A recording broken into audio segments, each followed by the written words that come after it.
So today I'm going to be talking about the SNAP program and specifically the adoption and implementation side of things. Starting with the introduction, um, in my previous video I discussed three policy alternatives and I also included a brief discussion on the status quo of the SNAP program.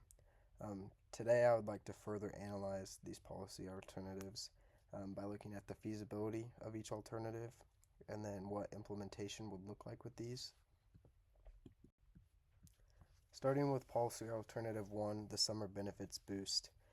Just as a quick refresher, this policy provided families with extra SNAP benefits during the summer months when children were home from school and they didn't have access to free or reduced lunches.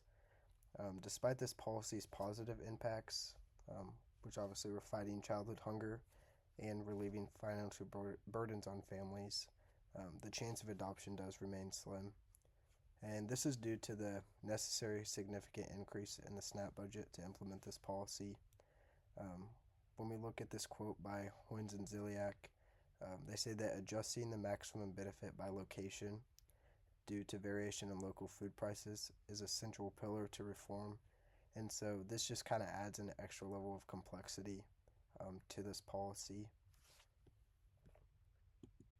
Moving on to the second policy alternative, which was work eligibility reform. Just as another reminder, this policy alternative involved encouraging full-time employment by gradually reducing SNAP benefits rather than taking them away all at once.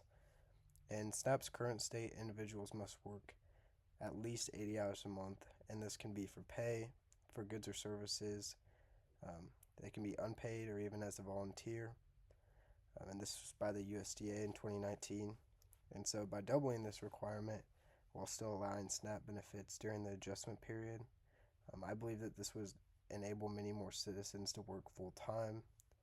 And I also believe that this policy would be pretty popular among policymakers and political actors. However, just the complexity of implementation could potentially be a reason why it would be hard to pass. Moving on to policy alternative number 3, which is the Healthy Foods Incentive Rebate. This was the policy that gave participants a 30% rebate on SNAP purchases that involved healthy foods such as fruits and veggies. I believe that this option has the highest likelihood of adoption. It would have bipartisan support, it would stimulate the economy, and it would promote the health of the public. When looking at the Republican side of things, I believe they would like it because it doesn't significantly raise the SNAP budget. And then obviously the Democrats would also support any expansion of the program.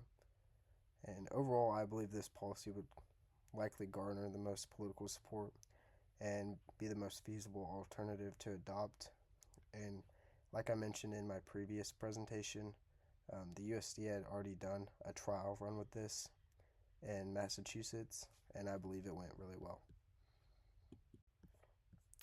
So moving on to the decision-making approach that I believe would be most beneficial to SNAP is the incremental approach.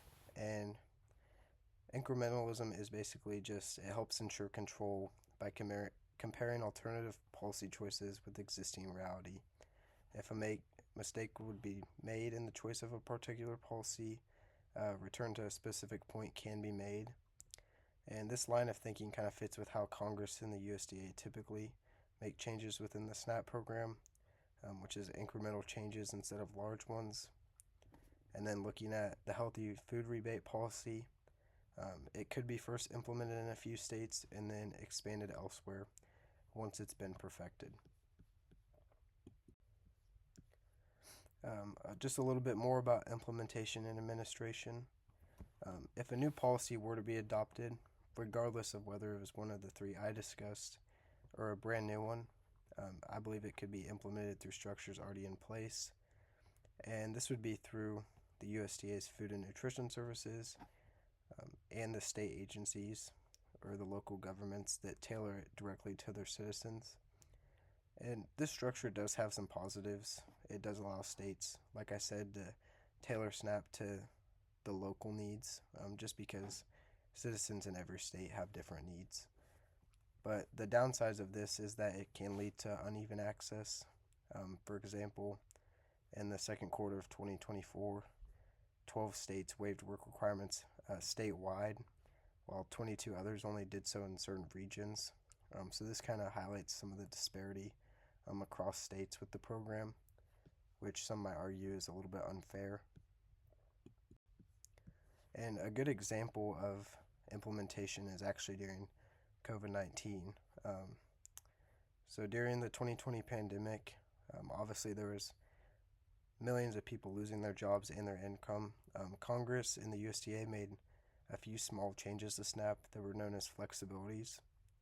And these flexibilities suspended certain program requirements, such as work mandates and in-person nutrition clinic visits. It also increased the benefits amount, expanded access to online grocery purchasing, and it simplified application and recertification procedures.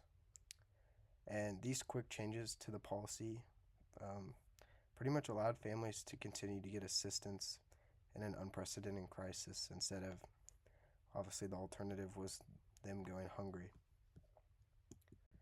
So that was just a little bit about SNAP and the adoption and implementation side of things. And then here's my works cited page as well.